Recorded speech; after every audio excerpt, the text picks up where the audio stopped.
Good morning. My name is Josh Blevins, and I am the chairman of Back Row Capital. Let me introduce you to my team.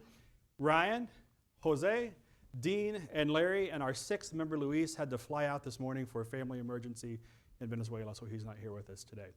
As you know, we are the portfolio management team for Renaissance Realty. We're happy to be here today presenting to the Limited Partner Investment Advisory Committee. Our fund has had great success over the last 3 years. But given changes in the macro environment, as well as some of our internal portfolio dynamics, we think it's a great time to make a pivot away from some of our current assets and double down in others. So we are going to focus on three main things throughout this presentation. One, economic conditions. Two, investment scope. And three, where we're going to be putting our investments. So in terms of economic condition, just to speak very broadly, we recently had a rate cut, and we expect future rate cuts to come. This would obviously increase residential development. However, we strongly believe that housing valuation and cash flows will remain stable and growing in certain sectors. This is largely due to the supply and demand dichotomy for residentials. Additionally, we have higher construction costs and higher supply costs. Moving to our fund portfolio and snapshot, we want to diversify our holdings in the US, in core and growing markets. However, we want to do this conservatively without too much LTV. The reason why is our main purpose as a fund is to have liquidity for redemptions, as well as capital to redeploy when the time is right in a strategic way. In terms of areas where we want to deploy, we mentioned three here, which we will dive deeper in the presentation. Build to rent, we want to increase our exposure there. Manufactured housing, specifically rent to own, and self-storage, specifically climate controlled. So a quick overview of the fund, as you guys have probably heard many times today already. We are an open-ended investment fund focused on residential assets. We're about 3.2 billion GAV, and we're currently levered 57% with a 60% LTV cap. We're pretty liquid at the moment. We have $75 million in cash reserves, as well as an unencumbered line of credit. Now, some quick facts about our investment focus. We have a max 25% development and a max self-storage allocation of 10%, with a target levered IRR of 9 to 11%. As you see in our pie chart over here, we're highly allocated in three areas: student housing, mid-rise, and high-rise and garden-style apartments, accounting for over 75% of our portfolio. Now we're going to analyze the market fundamentals that led our decisions today. Unemployment was in 4.3% in July and went down to 4.1% in October.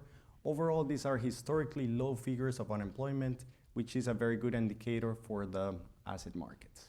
Right now, the inflation rate is very close to the Fed's goal of 2%, which is why they decided to decrease the interest rates by 75 basis points. We divided the analysis of our cap rates in 4 different time periods. Right after the financial crisis from 2010 to 2019, as the economy recovered, interest rates started going down and the cap rates started compressing.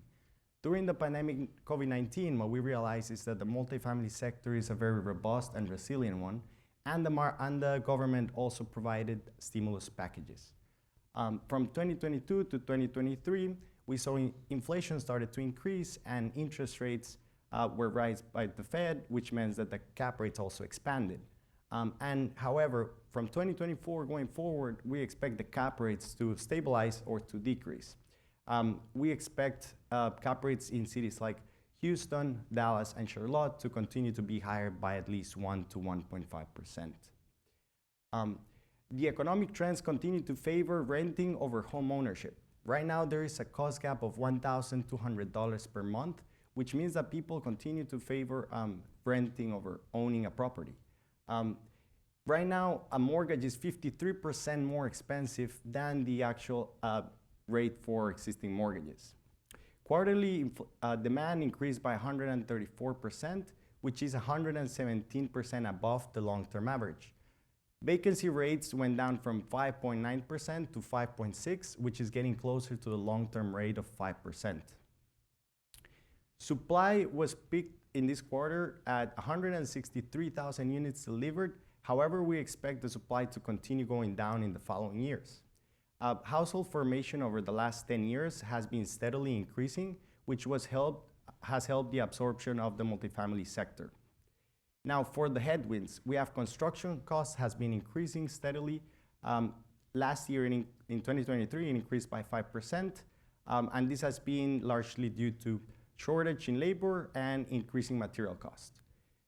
Even though we expect the supply overall to continue decreasing, in specific markets like Miami, Charlotte, and Austin, we expect the supply to continue to be high, which can lead to high vacancies and overcompetition.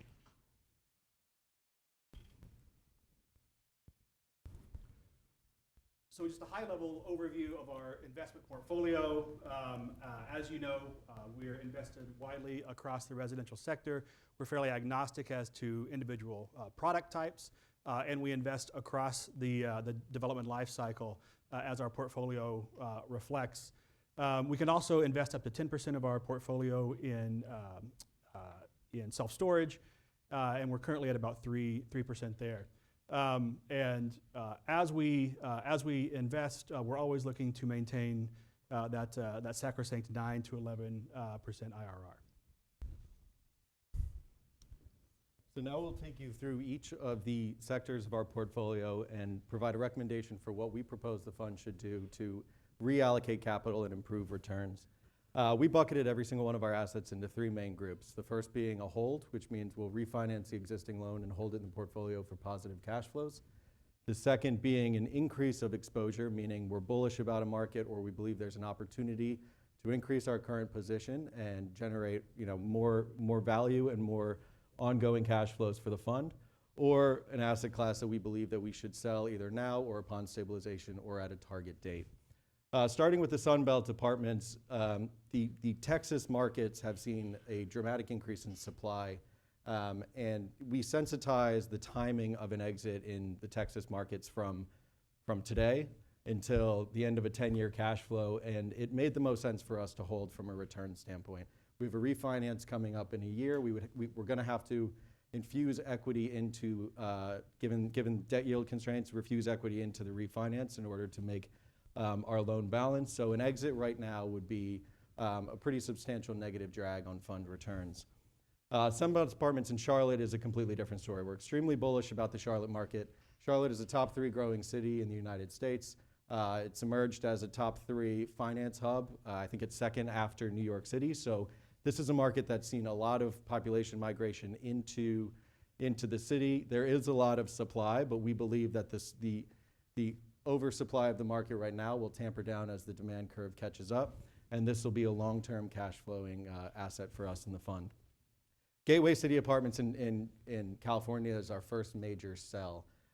We don't want to be in the business of doing uneducated underwriting. This is an extremely big position for us, and insurance premiums are just, it's everyone's guess on where insurance is going to go, and this has if the insurance costs go up too much in the California portfolio, it could have an extremely negative impact on not just this asset, but on the fund in total. We have some immediate cash needs. When we underwrote the portfolio, we had $100 million of immediate cash needs, including the redemption. So we see this as an opportunity to de-risk by exiting the high-rise market in California, take advantage of the high transaction volumes occurring there right now, and reallocate that cash into higher performing assets in the fund. Gateway in the Northeast is completely different. The Northeast markets have an extremely high barrier of entry. Boston alone has a 3-year entitlement process with a 20% affordability requirement. New York is as of right zoning, so it's a little easier to get projects built, but land values are extremely high and construction costs are extremely high. So the fact that we have cash flowing projects in the Northeast market is something we want to keep. It provides a lot of positive cash flow for the fund that we can reallocate into other asset classes. Student housing is our biggest exit. The student housing supply is completely oversaturated in our opinion.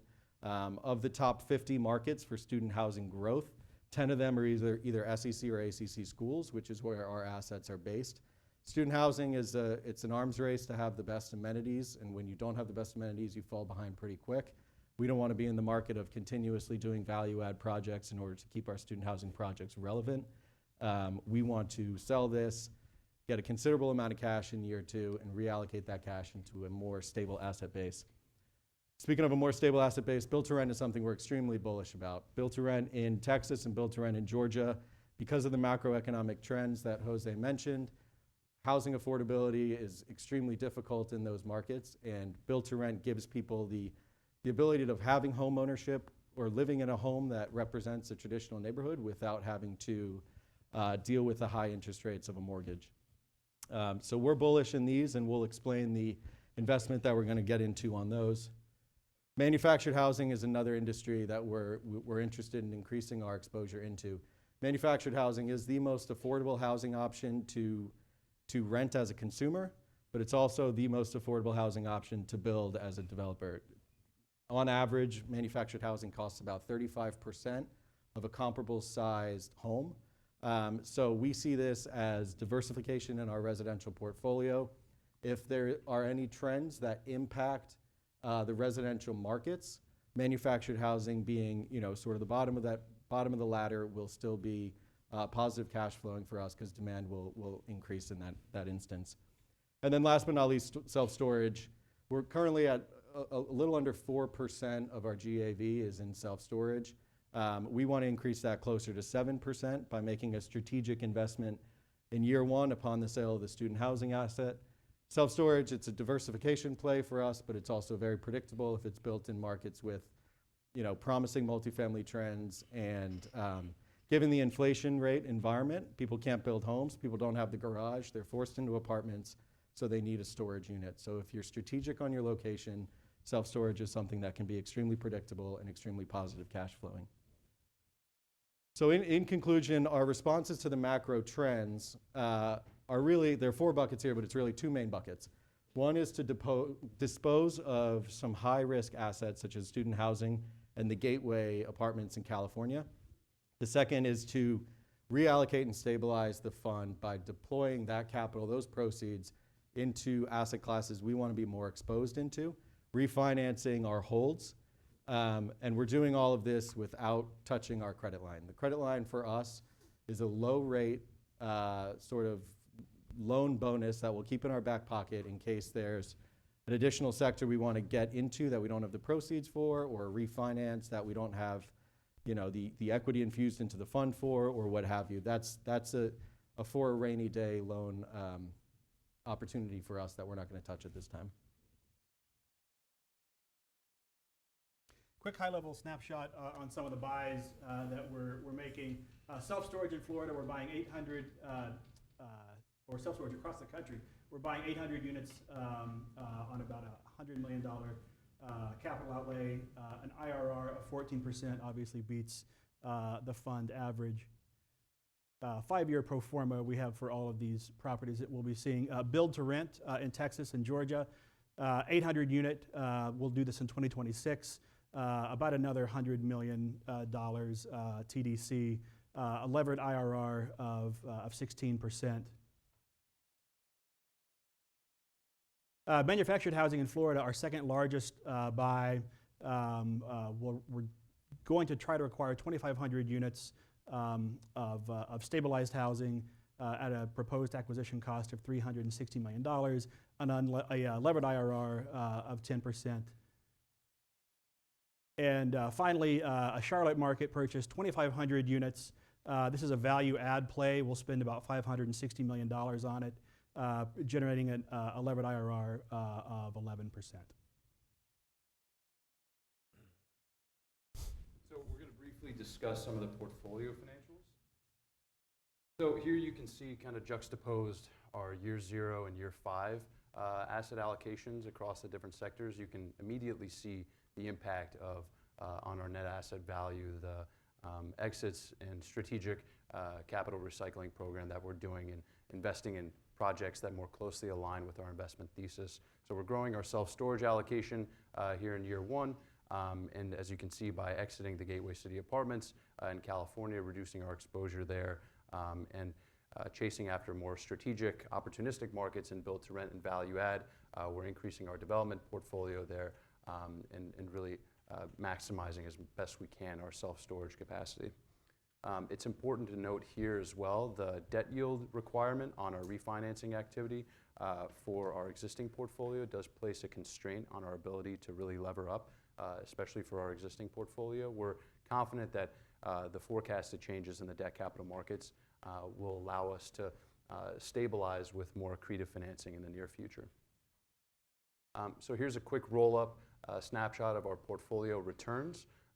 We based our operating assumptions off of, in part, what was provided to us in the case, as well as some of the market fundamentals that we were seeing in our market research. We underwrote a conservative 11.17% levered IRR by including our acquisitions and our strategic sales in years 1 and 2. We sensitized the expansionary cap rate environment as well as our investment horizon to arrive at some of the hold assumptions that we were seeing, both on a project basis and also rolling it up to the financials. And we're confident in this number, and we certainly feel that once some of our higher capital intensive projects, such as build to rent, stabilize and are absorbed, that we'll be able to take advantage of more opportunistic debt capital markets to secure more accretive financing, as I just mentioned. So here's a timeline of what that debt to equity looks like, as well as the LTV. So again, these capital intensive projects, especially the build to rent, we understand the implications on how that will impact our total leverage. But once these projects do stabilize, we're confident that beyond the 5-year time horizon, we'll really be able to see a high levered return. And lastly, we just wanted to share a quick snapshot of our sources and uses. So 3 things to point out here. 1, the major changes in our balance sheet are really occurring in the first 2 years as we exit the Gateway City Apartments in California and the student housing project that frees up a tremendous amount of liquidity to be able to chase after new deals. Years 4 and 5, we see the return of our cash flows from operations to return high cash on cash return for our investors in perpetuity. And lastly, we modeled capital contributions in line with our redemptions on a go-forward basis. We modeled in a generous liquidity amount as well. In the case that those contributions fall by the wayside, we'll still be left with in excess of $20 million annually for any unforeseen capital expenditures, as well as if we want to flex on any of the new acquisitions in case market fundamentals change. So, in conclusion, we have a clear and primary goal in 3 areas. 1, we will refinance our stable assets that produce stable cash flow. 2, we will invest in areas that we believe that have strong growth due to secular and macro trends. And 3, we will divest in assets or markets that we believe have reached maturity in terms of their lifeline. We have a 11.17% IRR, which is above our 9 to 11% target. It's very accretive and it's great. But what's mostly important is that we did this with very moderate and conservative leverage, as well as having ample liquidity within the fund. This gives us a cushion to pivot strategically, dynamically into a different market or strategy if the market changes, as well as facing and combating any unforeseen risks. We are Back Row Capital, and we thank you for your time. We thank you for your attention, and if you have any questions, please ask.